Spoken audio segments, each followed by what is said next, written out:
great interest. For many of us, especially those people who are in consulting, academia, and the rest, it's an important topic concerning resource mobilization. On the call, we have some of the most experienced colleagues are found in this area of resource mobilization. And these are the people that are going to be taking us through in what they know, sharing with us the good and the bad, what works, what doesn't work, and for us to be able to learn from them, and even to learn from you who are attending this webinar this evening.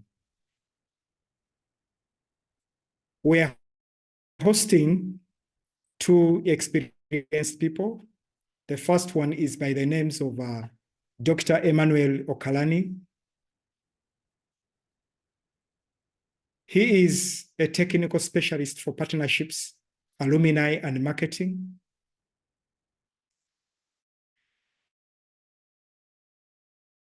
The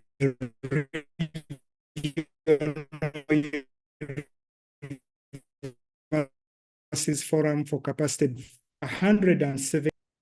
Since 2015, Emmanuel has been coordinating resource mobilization and partnerships at the Forum Network. He has coordinated development of over 400 programs and project proposals for the Forum Network.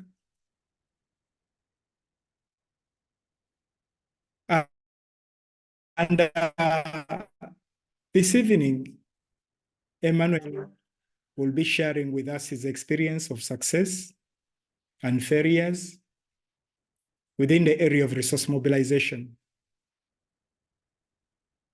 Welcome, Emma, this evening. The second person we are going to be hosting tonight is Dr. Kalule Okello, the father of groundnuts.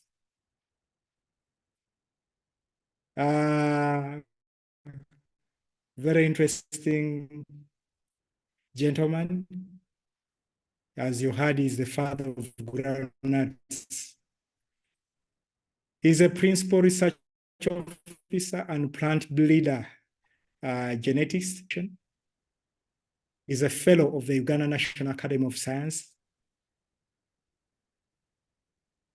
And at the moment, he's the National Groundnuts Project Leader at NASTRI and Program Leader, Oil Crops Research at NARO. Dr. Kalule is one of those experienced plant breeders who has demonstrated the history of working in the research industry of breeding groundnuts, and many of us who know him will refer to him as the father of groundnuts. He has strong agricultural professional skills in food security, sustainable development, extension, genetics, seed systems, conservation, and biodiversity. So, ladies and gentlemen, you'll note that indeed we are having some of the best people to talk about to us on the area of resource mobilization, because they have lived it, they have done it, and therefore it's good that they share with us, and two, we can be able to share with them what we know. Let's hit the road straight away. I'll start with Dr. Emmanuel Okalani. This area of resource mobilization is a very pertinent area for many organizations. And I know you have lived it, you've been through it, and you've done quite a lot in that area. Tell us, in your own understanding, what do you understand by resource mobilization? And what resources do we need to be able to implement projects out there? I hope you got my question very well. What do you understand by resource mobilization? Because many people may understand it in their own way, but in your own way, what do you understand by resource mobilization? And what resources do we need to implement projects out there? Emmanuel? Yes, thank you. Can you go for that, please?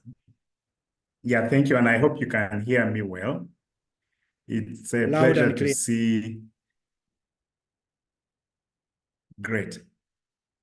So it's a pleasure to see all of you, all the colleagues who have spared time to be here. We'll share with you what experience that we've gained in this area. And I'm happy to be here with David. We met very long time ago, I think over 10 years ago.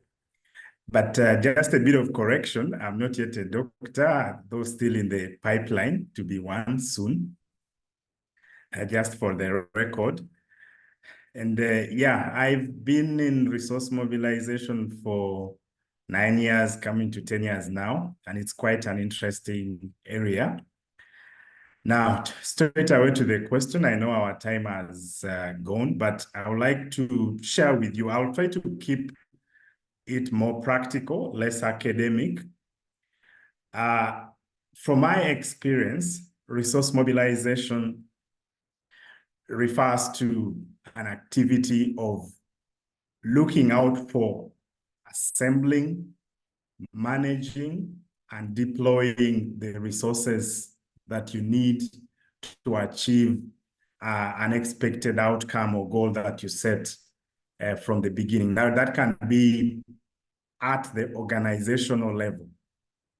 So, for example, and if you're a company, you're a non-government organization, a university, a research institution, you set out your mission. And that mission has to be achieved in a given time frame. So you will need resources to achieve the goal that you set or the mission that you set. Now, usually when people hear about resource mobilization, the first thing that comes in mind is the money. But for the time that I've been in this field, there is a phrase that we usually use, that strategy follows money, money follows strategy. So you cannot, much as people always emphasize that I need money to do this. Let's say you want to run a business, for those of you who are in consultancy. So you need the money to do the activity. But if you do not have a vision or a direction or an outcome or impact you want to achieve, even if you got the money, you may not be able to do much. And that's why institutions or individuals who provide money understand that very well, that before they will ever give you money, what they look out for is not just the need to give you money, but the strategy that you have to implement to achieve the outcome that you've set out to. Now, what resources do you usually need? As I mentioned, that usually people always think about the financial. But to me, from my experience, it is the least, the one that comes last. So the first thing that as an institution, whether you are working as an individual consultant or you're a business, there are things that you need to put in place. And these, for me, are the most important resources that you need. The first one is the strategy. And this is usually defined in your mandate. So let's say if you're a researcher, you want to generate new knowledge, you must be clear on the mandate. So there's a mandate for research. But within the broad areas of research, I know David is here. His focus, his niche is in groundnuts research. So now he has built a brand around, a brand or a niche around groundnuts research. That's his area of expertise. But of course, he's trained as a plant breeder, and I'm just giving him as an example. But everyone knows him about that. So that is something very, very important. So I just talked about the mandate, and then within the mandate, you need to identify a very clear niche that people can easily tell, where you build a brand around. The third thing is the human resource capacity. Now, before anybody would give you money, the most important thing people look out for in an institution is the human capacity. So usually for those of you who have been writing proposals, you'll find out that there is that part that usually tell us your experience or your expertise, your area of training. Those three things are really critical, because even if they gave you money, if the human resource capacity is not sufficient, you'll definitely not use that money for the right cause. Even when you have a very good strategy, you have a niche, you've identified your mandate and understand it properly.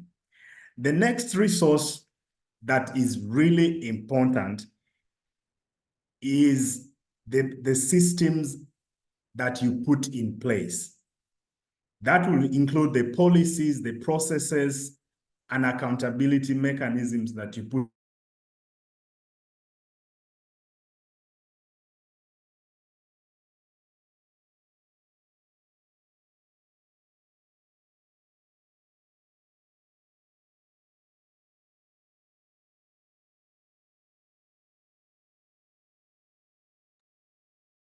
Is it all? We have lost Emma?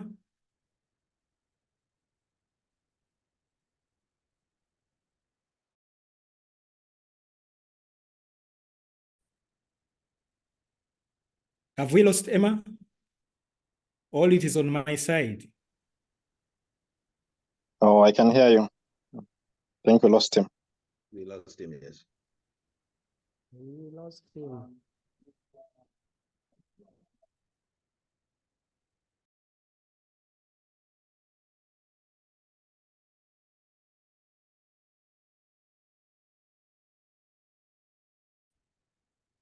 Back soon. I already introduced to you Dr. Carlos Mobilization. So Dr. Kalule, you've been involved in resource mobilization for a long time.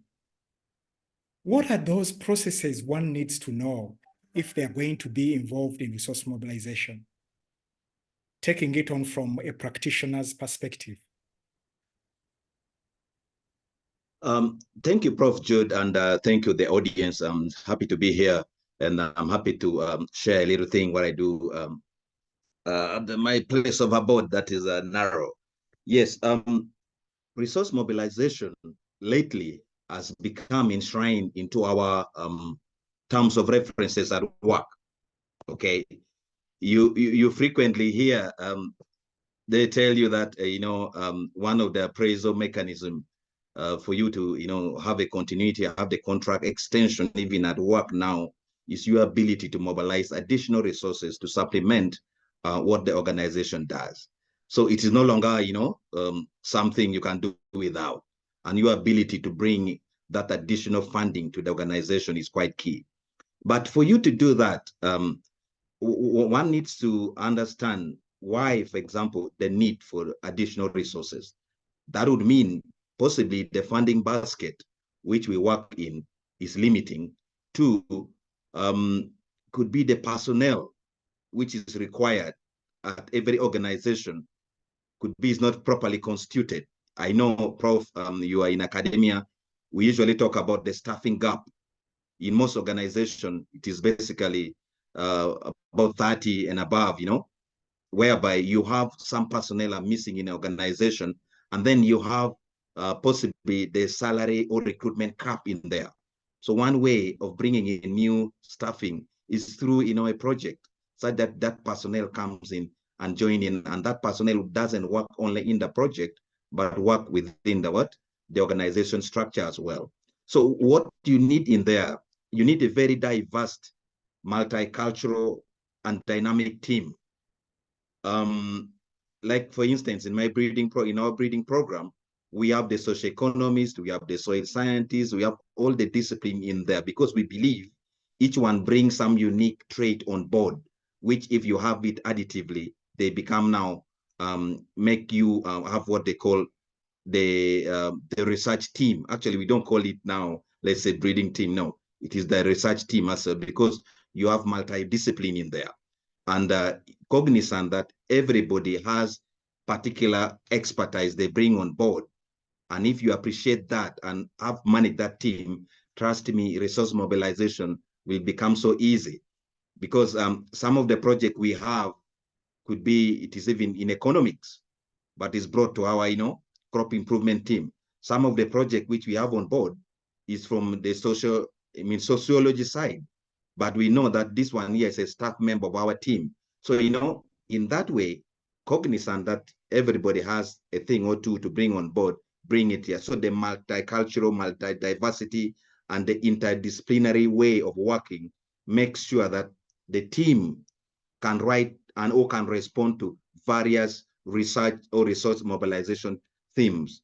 Some of the themes, might be in economics. Some of them might be in, in biophysical sciences. Some of them might be, in any other thing. So if you have enough team with different expertise, surely you can respond to many of that.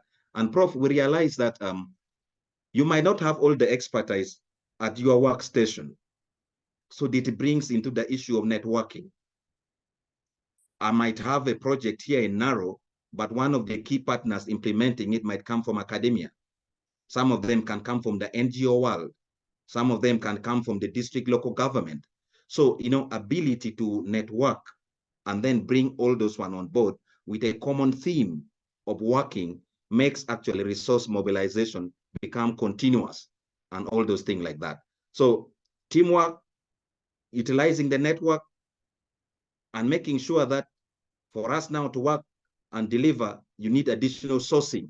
So the yearning for that additional sourcing itself makes resource mobilization a thing, a must-have in every organization. I hope that answers what you said, Prof. Thank you so much, David. And you brought it out so well that the extra resource you need from out of your organization, the collaboration, the networks you need to make. And that reminds me of some of the collaborations we have actually been working with you from the ICT sector and working directly with you. So that really cements that indeed networking and collaborations are really key things. So thank you so much for sharing onto that. I've seen Emma is back. And Emmanuel, I just wanted to know, yes, you talked about that. It's not only that you were telling us about what do we go out there and look out for, but then I want you to follow up with that by telling us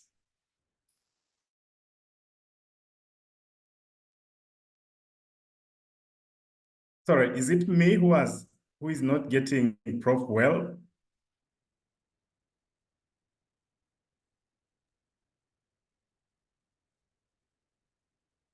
No, I think me as well. Sometimes it gets off. Yeah. So maybe as he comes on, I think I got when David was talking about the human yes, resource. it's not all. Please Can go you hear me ahead. now? Oh, sorry, we had lost you. Can you hear me? Yes. Okay. Emma, I was saying that you'll pick it up from where you left, but then also be able to tell us something about who has those financial resources if we are to go out there and look for the financial resources. Okay, who has them? And for each of the different sources of financial resources, how can we be able to access some of those resources? Just tell us more about that. Over to you. Yeah, thank you. Actually, that's a very huge question. we could discuss it for over 2 hours, but I'll try to highlight a bit of my experience in those two questions.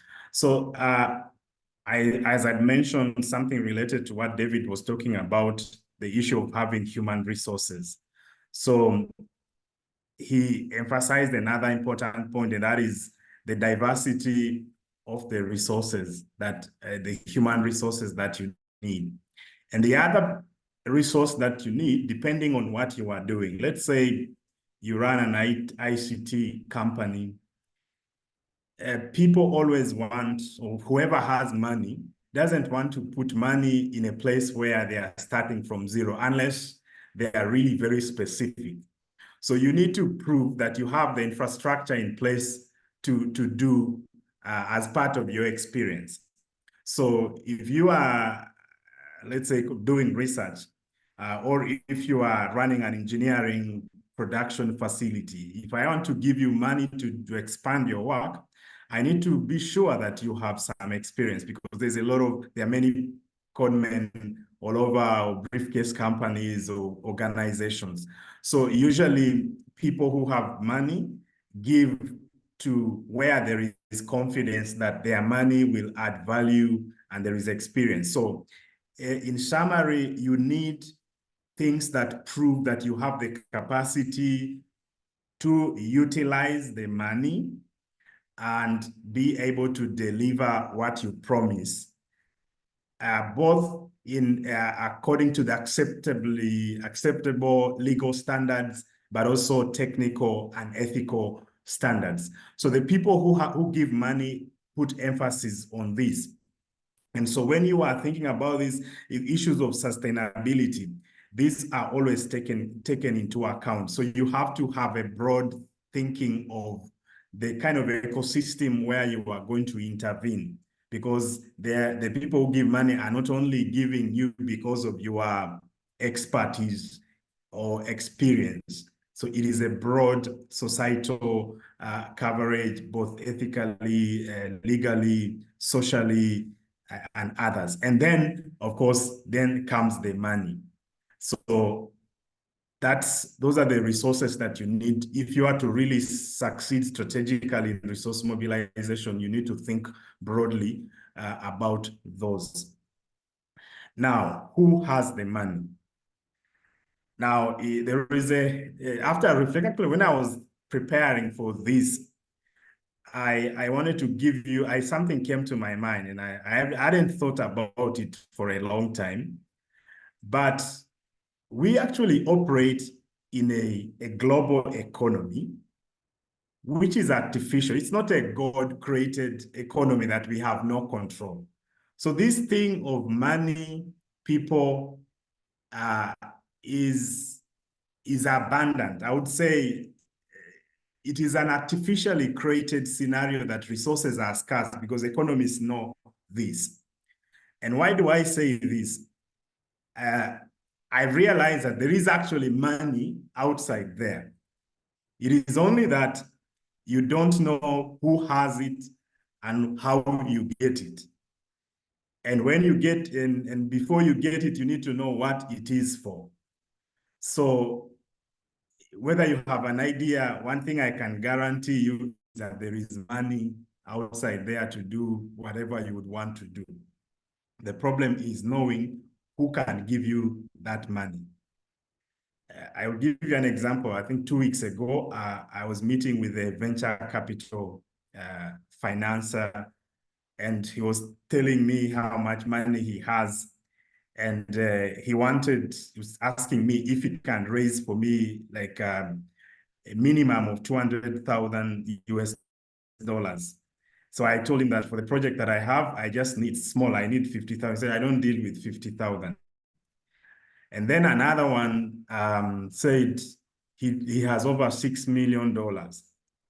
But here people are running around looking for money. But what I wanted to say is that there is money outside there. It's just how to get it.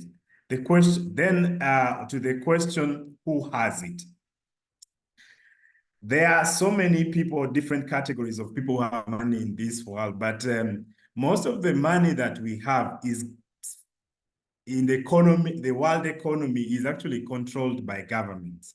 So all the money in the world is, we know this from economics, but to get it to your cause, to my cause, you need to know these guys to get that money. So first is government. So, and they give it in different forms. So for example, government institutions get it by budget subventions, loans. Now, the others come from overseas development assistance, again, from government. So you get money from a lot of from institutions like European Union, USAID, CEDA, or NORAD, these overseas development assistance programs, or we usually refer to them as bilateral, multilateral funding agencies. These are actually the largest institutions that control money globally. So they determine where money is put. And the other third category is development banks. And you know, money from the development banks actually comes from government. Most of it comes from government. So if you talk about the World Bank, African Development Bank, for our case, and then there are other development banks globally. In Uganda, we have some as well. We have the East African Development Bank, Uganda Development Bank. So these guys have money from government that are channeled to be provided as loans. And usually it either comes at a low interest or zero interest. But it is where most of the money is. Now, the other part of the money that is in the global economy that we usually get is in philanthropy. Now, a lot of the work that funds research and innovation, entrepreneurship, most of it is coming from private philanthropy. So I don't want to go to the details of it, but we know how that functions. Most of it is money, profit that these companies invest in charity, which is tax-free or tax-exempt, especially from the US and Europe. And a lot of it, most of us know the Bill and Melinda Gates Foundation, MasterCard, Carnegie Corporation of New York, Rockefeller Foundation, and many others. Most of those guys provide money for most of the work that is done globally. But there are other non-conventional sources. For example, in the private sector, I was telling you about venture capital financing for those of you who are in business. These guys have a lot of money, but it's not just free money, like for just, let me put it in quotes, free money that is provided by, let's say, the private philanthropy in form of grants. So they provide the money for you to invest, and then you pay back, or they give you equity. They have stakes in your business. But there are so many of them. So I've had some time for 3-4 years now interacting with them, and there are different categories. We have angel investors who fund completely new ideas. But we also have those purely venture capital financiers who have equity in your business. So they give you money and then they own stakes of your business. And then there are many other sources.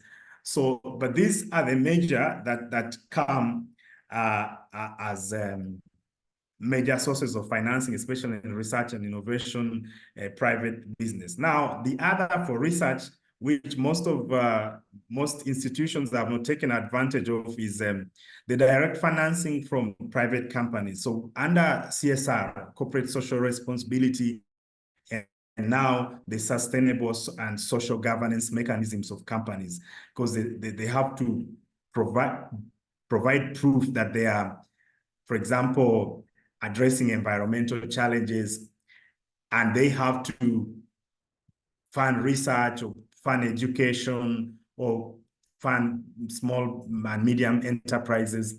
So they provide money, either it's a form of CSR, but it's completely different from CSR. And now they call it SSGS. And it's becoming very popular now. And we've worked with a few companies to try to do that, though it is something that is growing. So these are some of the major sources of financing. Now, how is the $1 million question? But I want to summarize it in three. We have in this field got that there are three major issues, things that you have to put into consideration. One is relationship building. And we have a phrase that says that financiers give money to individuals and institutions are only required to manage the money. And that summarizes the issue of relationship building. I think David was talking about networking and partnerships. I have seen this myself in many occasions, that people, a funder, whether you talk about Gates Foundation, World Bank, whichever funder, or government of Uganda, it is an individual in those institutions building trust with you, or an individual in another organization, and money is given to them. They only require that there is a system for managing those resources, and there are people to help manage. But the most important thing is building this relationship. So if you're looking for money, invest in building relationships and networks. And you have to be very deliberate. And it's actually now a growing profession. Resource mobilization and partnerships has become a global, very important profession. And the next thing which is the third thing I already mentioned about this, the organizational management and development. And this relates to the resources that you already have. So you have to organize these resources, whether it be infrastructure, human, the financial resources that you already have. You have to organize them in an internationally accepted manner, that when you provide to the person giving you money, they can actually see that when I give my money, it will be safe. I will have an example of an organization for privacy reasons. I cannot say it, but it is a very connected person and an institution. But the problem is they didn't have systems. So they told them that if you have to get money, we have the money, but the first thing we need you to do is to put in place systems for managing the money. So that is another strategy, because they will ask you for your capacity to do. And one of the capacities they look out for is whether you have the systems, policies, and structures to manage the money. Then the third thing, which most people actually don't do, is prospecting and communicating. Now, prospecting is related to understanding the global trends in your niche area. So, for example, if you're in engineering, or in agricultural research or in ICT, there is some specific problem that is being addressed at the moment globally. And if anybody is giving money, there is a higher likelihood that money goes to that problem that is important in the moment. I remember one time we were working on proposals during COVID-19, and we submitted a proposal on health. It was not our area. It was really poorly written, but it scored the most because it was something that was trending at that time. So it is something that shapes how things work. So I wanted to stop there first because I've spoken a lot, but these are three things that must be in place. If you have to invest in them, if you really have to get money. And that something related to prospecting is communicating what you are doing in that area. Because if you don't communicate, these days the world is digital. So you must make sure that you have a digital presence, telling stories, your successes, so that when you're sending a proposal, the first thing that people do these days is to Google about your organization when you are presenting, or Google about you as an individual. So you must have a digital presence that when you talk to somebody, when they go online, you are visible. Thank you. Let me first stop here and I'll add maybe later. Thank you so much, Emma. That was indeed something for us to really take with us. And is the relation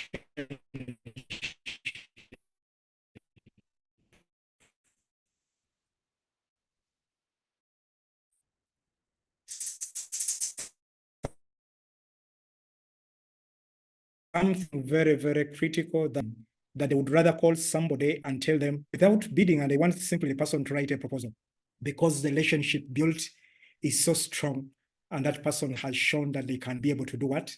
To really deliver onto the project they want to deliver. Dr. Kalu, I know you've been also to it, you've done it. I just wanted to hear from you some of the tips that you have actually been able to utilize to win all the grants that you have been able to win. Share with us some of those tips, because I'm sure they've supported you in making sure you win, and here you are. We would want to also start winning like you. So some of the tips. David? Okay, thanks, Prof. Yeah, let me try to share what I think is the winning formula.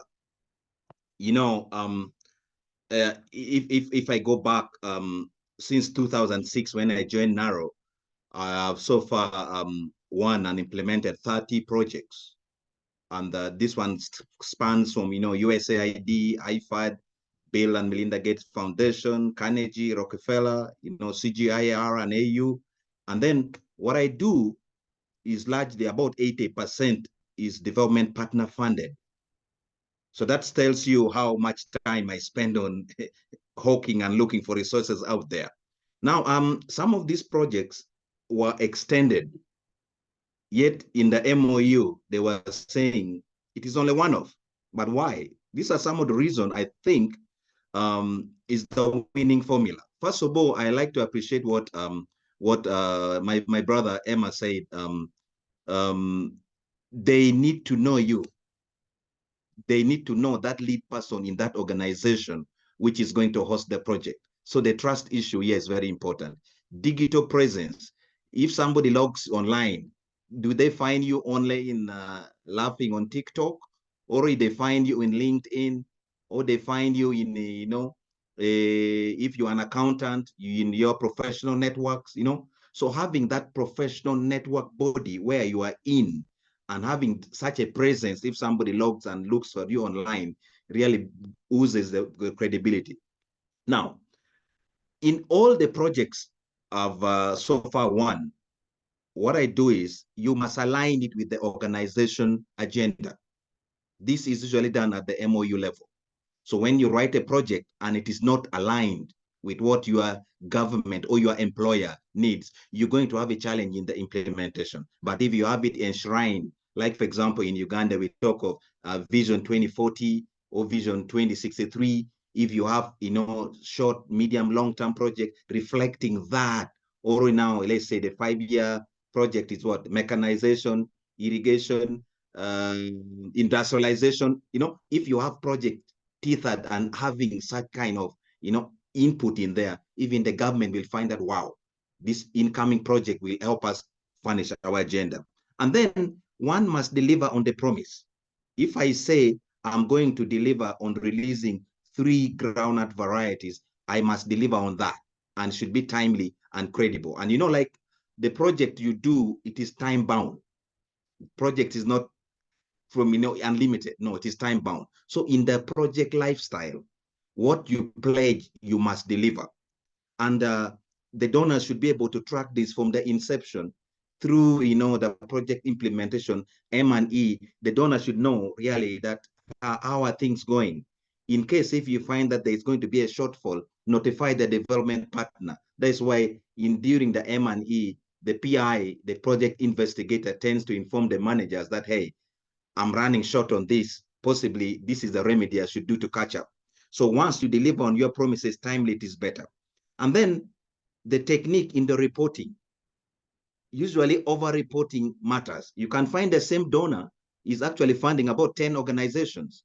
But if you just only write your report strictly to the format they have given you without giving some of the outlying impact that ripple effect of the project caused, you will not have that extra edge of being picked to be renewed. For instance, Prof, if I say my project is to train extension agents, okay, and the extension agent is 1,000, I can then say each extension agent is answerable to, let's say, about 2,000 farmers. So in my report, I say, I quote the number of the extension guys trained, and then also the ripple effect of those guys trained, and then the farmers also reaching out to peer-to-peer extension. So if you give that layer of, outward thing, it makes your report very rich, and the donor would be interesting.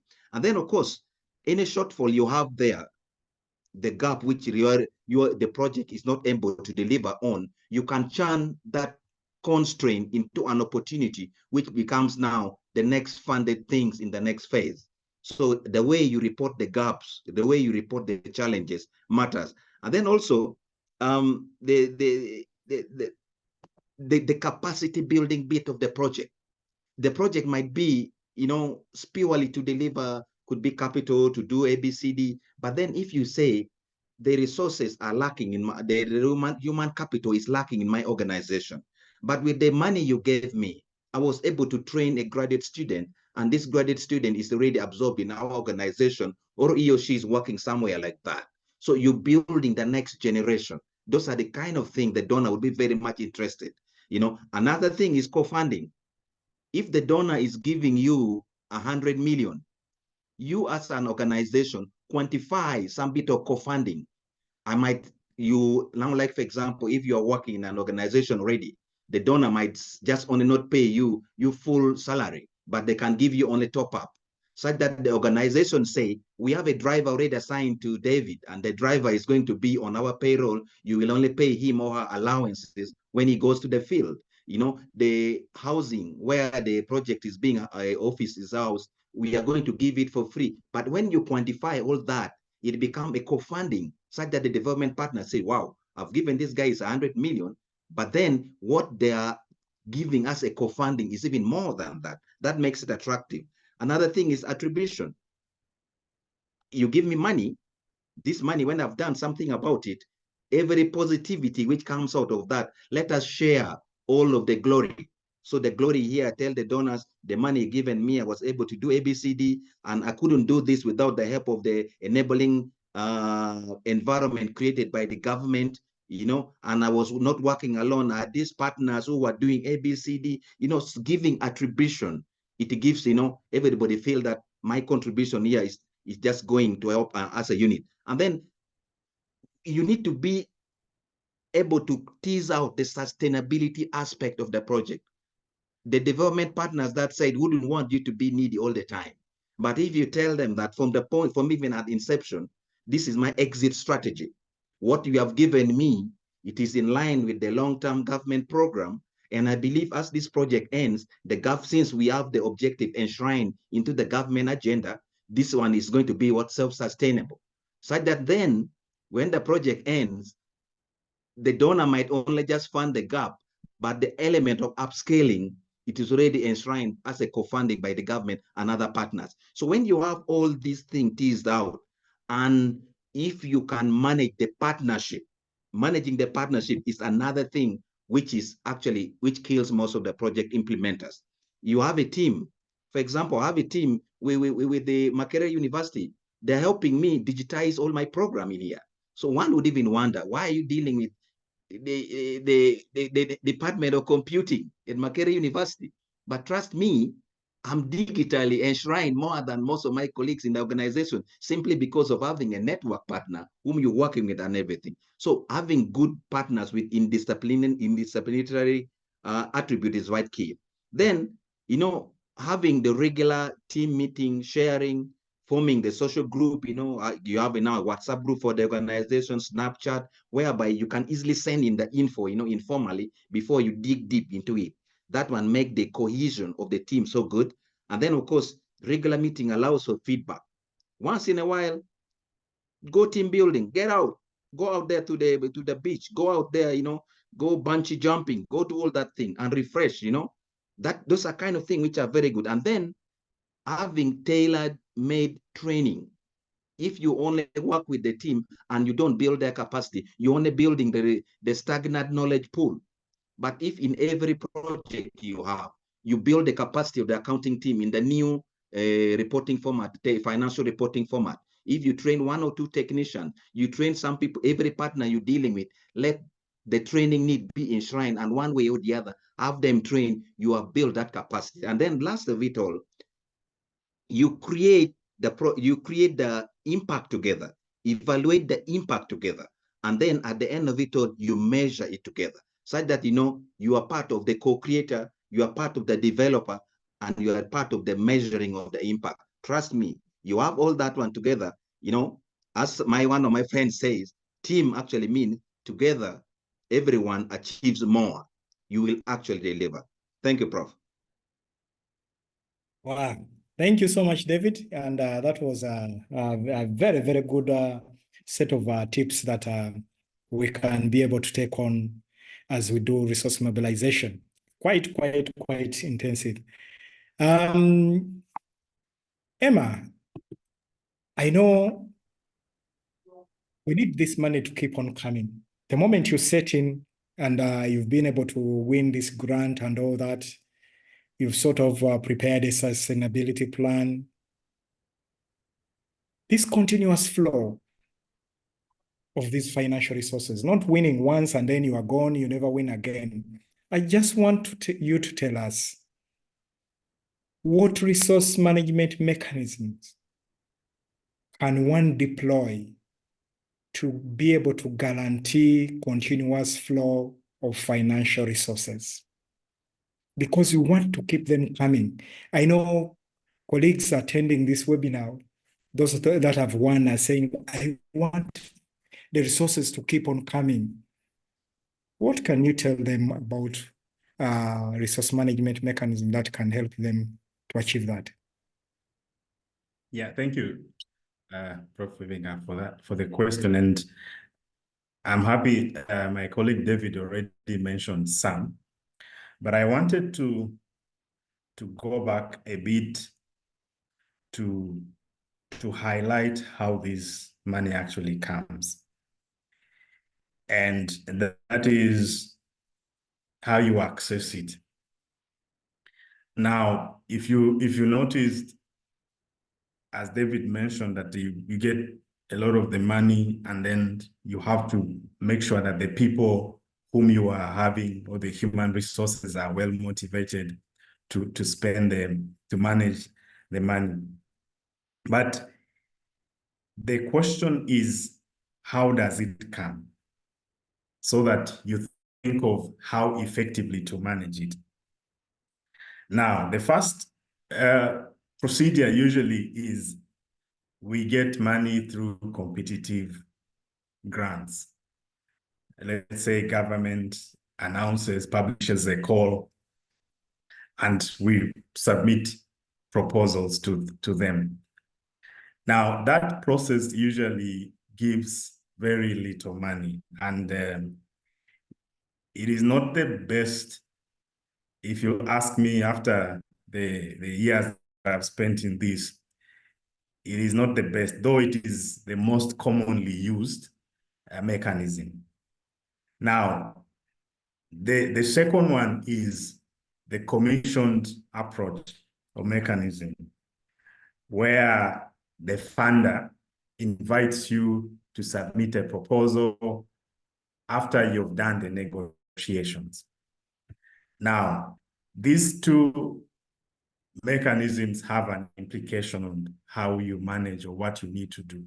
So because competitive calls are the most common, it will be important for institutions or businesses to be on a lookout on which calls are coming out when. I've personally done this for a while.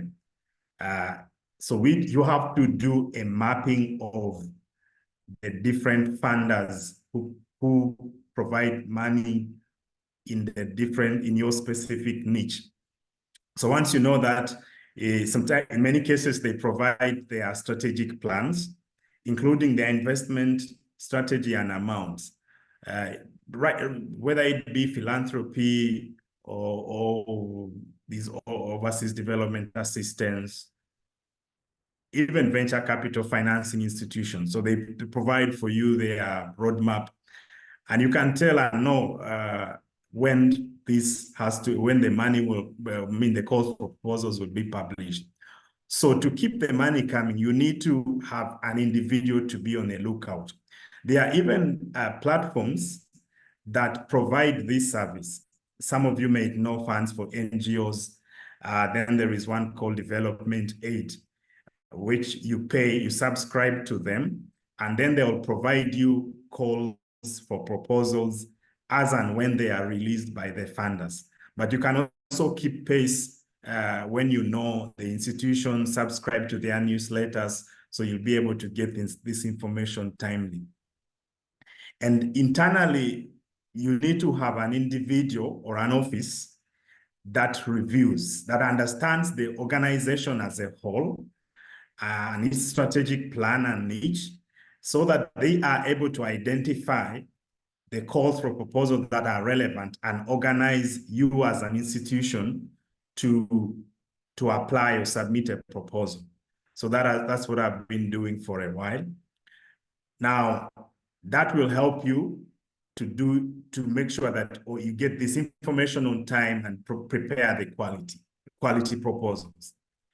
Now, the second one for the solicited, where the funders ask you, this is actually where the big money is. Now, you have to invest. If you're a big institution, you have to invest money in travels, in meetings, in networking functions. There are gatherings like let's say in the agricultural sector, for example, we have conferences like the AGRF, the African Green Revolution Forum. So you have to know in your specific field, let's say in engineering or IT, where most of the big boys gather who have the money. So you have to invest, travel to these places, sell your idea, market what you do. And this is where investments in designing high quality annual reports stating the impact and your capacity as an institution and everything else, every good thing that you need to show off to the rest of the world must be. So if you really want to get money, this is the one that I would recommend. It takes time. It will take you to build relationships with these institutions. And when you have built the trust, the money will come. And that takes me to the part that most of us, what I think the team should focus on if you really want to get the big money. Once you invest in monitoring the calls and getting the information, secondly, you need to invest, as I mentioned already, in the systems to manage, to showcase. And then you need to build capacity. There is no shortcut. This business is, I think David mentioned it. The funders there's something they want to see. I've been engaging with people who work in this area. So for example, when you submit a proposal, there are there's a specific tone of writing. There are specific words that they want to see. So for example, right now, the trending thing is climate change, AI, and sustainability generally. Now, if whatever you're doing, whether you're in ICT, there has to be people who have the experience in understanding the global trends. And when they write things that the funder wants to see, or you speak things they want to hear. Now, that expertise is built over time. And the same thing with people who are in private business. I'm relatively new in this, but I've started to engage with them. That there are things they want to see. I was telling you that I was talking to one of the venture capital financiers from India, and he said, we have the money. Actually, money is there, but he says, there are certain things that I want to see in an enterprise.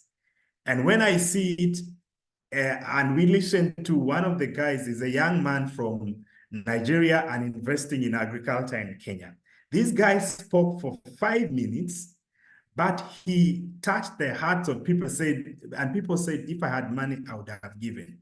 And you need to build that capacity internally to have someone dedicated for that, so that when they write, they touch the hearts of the funder. I've worked with a few people from Europe. Europeans now have built that expertise. There are companies whose work is to write proposals and even manage the grants. Now, the next thing is to keep this money coming. It is to prepare an accountability mechanism to your stakeholders. Now, internally, you have to make sure that you tell your institution, your constituency, let's say if you have a board of directors or staff, it's important to make sure that these things are very clear. What you've achieved, what you plan to do. So all the external stakeholders must be in the know. The second thing is the accountability to the broader audience.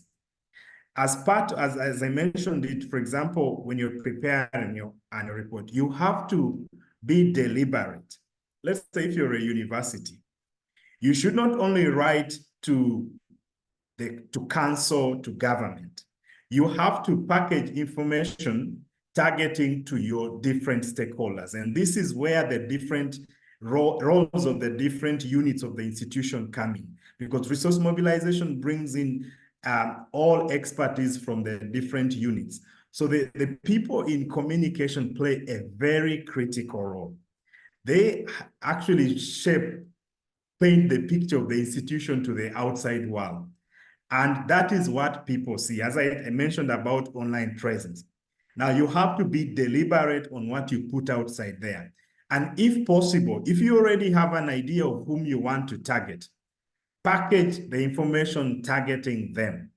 So let's say if you want to reach out to government, the government actually has money, but if they don't know that you exist, they will not give you money. But if you visit them, invest in traveling there, package information, the things that they want to see. Like David said, if you're responding to the NRM manifesto, if you go to government and explain how your project responds directly to the NRM manifesto, I'm sure you will touch the hearts of the people, or to the strategies that exist. You have to go there yourself, and a lot of time it needs some investment in that.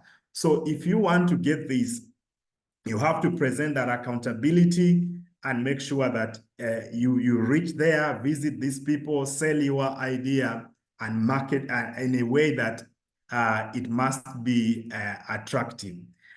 The other thing is related to the niche, that is building a brand. You know, usually people give money to someone whom everyone wants to ride on a very strong starting point, a very strong foundation.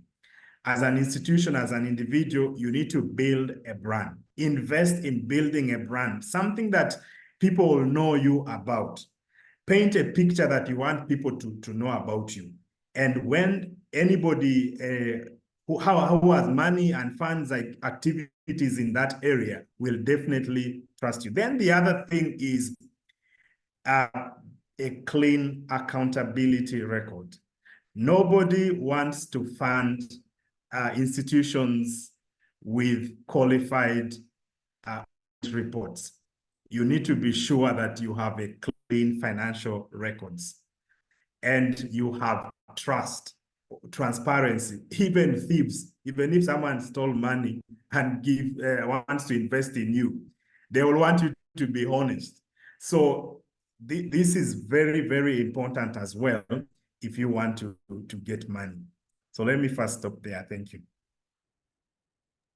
Thank you so much, Emma. And indeed, you've given us those mechanisms. And I hope the colleagues online attending this webinar who are really interested in keeping that flow coming, I think you have the right answers.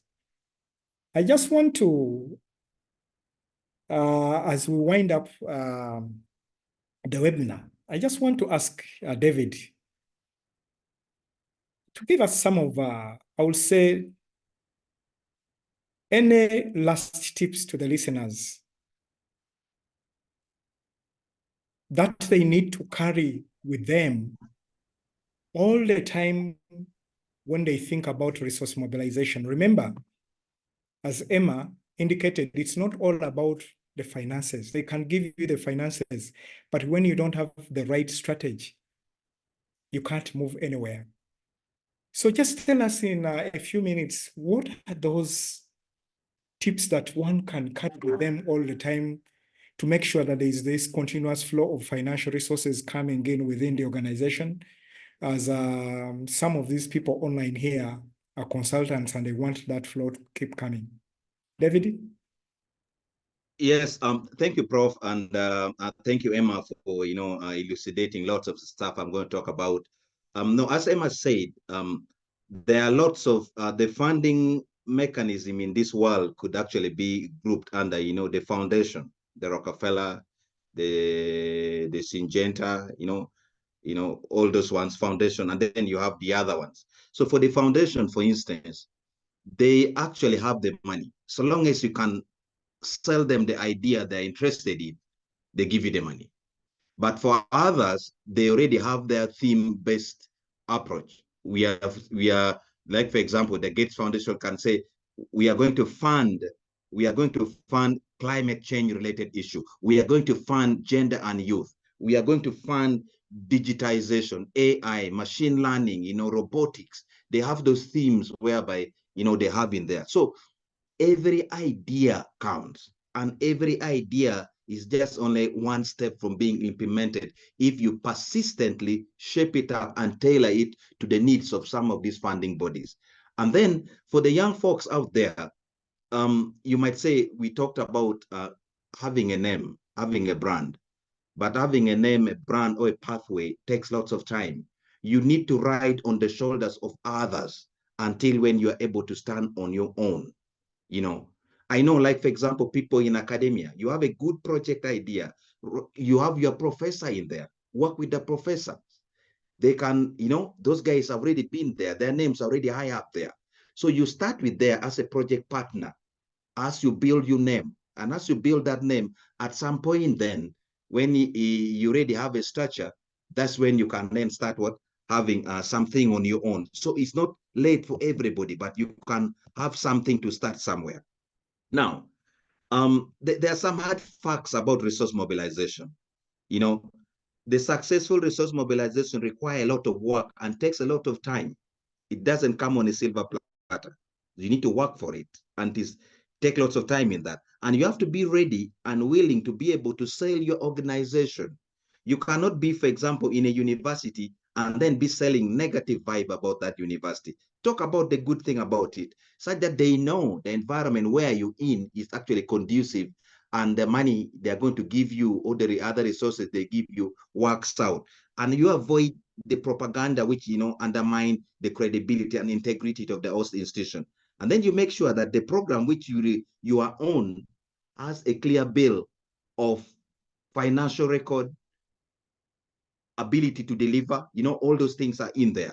And then the resource mobilization effort should be aligned with the organization mission, objective, and strategic plan.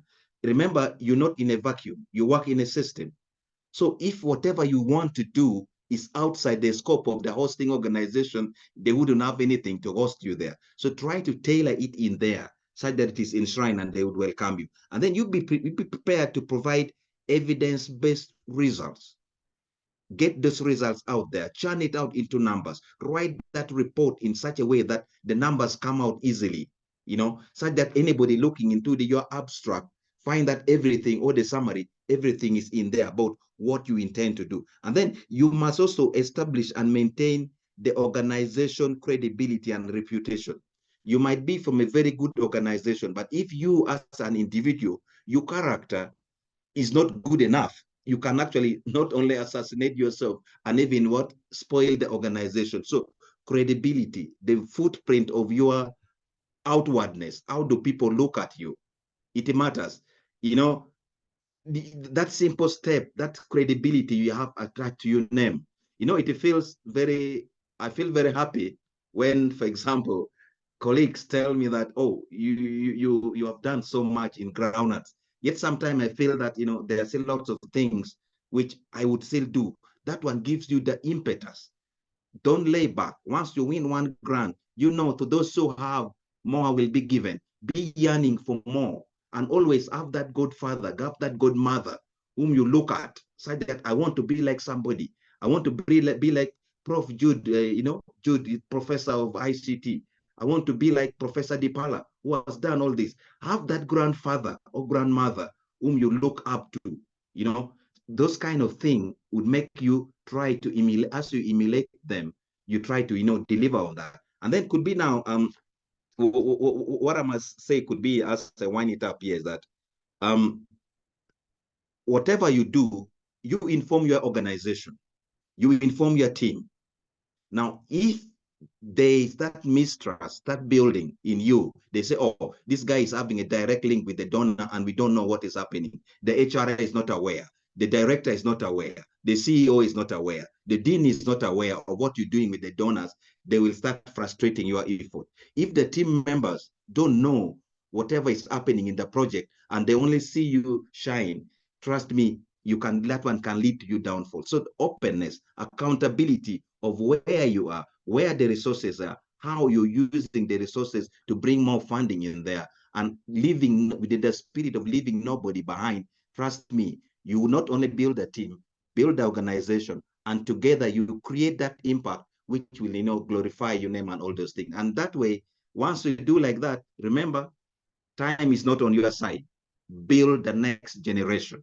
Prof, I'm not in direct academia, but I'm very happy to report that I've so far trained 19 master's students, 2 PhDs, and right now I have 4 PhD students and then 3 master's students. Why am I doing all this?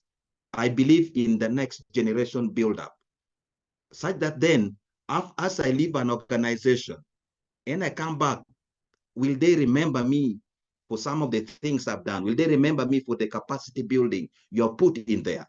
Trust me, those are the same people whose capacity you have built. Next time when you're retired in your village, they can call you for a consultancy. They can call you for opening a meeting. They can call you for closing. Those things will count in life as we grow old. I submit. Thank you. Wow, wow, wow.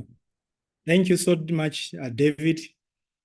That was a very, very good way of concluding this on your part. And I think many of the attendees on this webinar can agree that the time spent here wasn't a waste.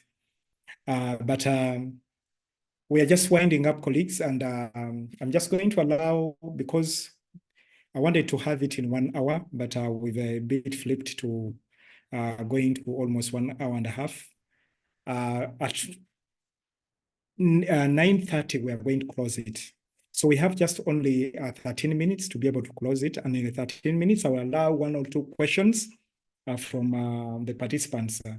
But then also, I just want to allow one person in 1 minute or 2 to simply tell you something about resource mobilization, because I know he has lived it. He has actually taught me on how to do it, and I've learned a lot from him. Dr. Drake, I know you are here. Can you say something in 1 or 2 minutes, please? Prof, how can a mentee ment a mentor? That's not fair. Good evening. Good evening. Yes, good evening. Good evening. Yeah. Good evening. But I think first of all, Dr. team. I have learned from all of you on that panel. My take, just to emphasize the things you said. One, you have to build a power of the network. You need to build your skills and knowledge. We normally call it speaking good English. I think Emma nailed it, saying that you have to use certain words when you're talking to people. You need to adapt to conditions. If you're talking to MasterCard, they're talking about Young Africa Works. It's about the youth, it's about technology, it's about jobs. It's about marginalized groups, it's about disadvantaged communities. And the whole story is, how do you turn people who are poor, make them a little bit prosperous in innovative ways? So speak the good language, speak the English. All of you talked about establishing rate structures. You have to do with business intelligence, build capacity in terms of proposal writers, always have hunger. One thing I've also come to realize, actually, that this business of professional begging, I think I was laughing with Emma at some point. We call it professional begging. I think it requires some people with some sort of DNA. You must be having a higher tolerance of ambiguity and level of abuse, but also a higher tolerance of failure. My own experience is that on average, as Emma indicated, for projects that are based on code, on open call, the average chance you will win is about 33%. So that's the best people do. For the headhunt, of course, you can close the deal easier. So my experience, I would share in this, that one, build a personal brand, build a network, build structured systems around yourself. In the teams I work with, I think, and the most of them could be here, my work is really to go out there and knock the doors, try to be the guy who tries to take the bigger risk. But once the project is in, you never see my hands into it. There are always a group of people dedicated, accountants, engineers, researchers, doing the amazing stuff they do. And that takes me stress off me, because there's one thing winning, there's another thing implementing. Those are two different things. Now, most of the teams which struggle to do sustainable resource mobilization is that when they win, they spend a lot of time implementing what they have won, forgetting that there's a season for sowing and a season for harvesting. So when you are harvesting and you're eating, remember that next year or next year you need more food. So your resource mobilization strategy should be anchored with like two teams. There's a team focused on resourcing. That is a daily job. Look at the business intelligence, sow the seeds and move on. Then there's a team which is actually working to implement. And as Emma indicated, and Dr. Karole, they should do all those right things: accountability, stakeholder engagement, digital PR and communication, not telling a story, authentic stories, and so forth. So without going to another lecture, really, I think those are the things I can share in this short period of time. Thank you very much, Prof. Thank you so much, Dr. Drake. And now I'll allow only 2 questions if they are there. The first person, anybody to go? Anybody who has a question? I know it is late and I don't want to keep you long here. Anthony, please go for it. Okay, thank you so much. Again, I'd like to thank Mr. Kalang for inviting me for this session. It has been very enriching, and thank you, Dr. Kello, and also Prof. Lubega for moderating. Yeah, my question is really, first one is a request. I don't know if this happens as a series, whether there's going to be another talk of this kind, because I think there's many people would really benefit from this. I'm also seeing it as a way of the team extending the knowledge that they have to the rest of the developing consultants, already those who are in the field, but just want to improve on how they're doing their work.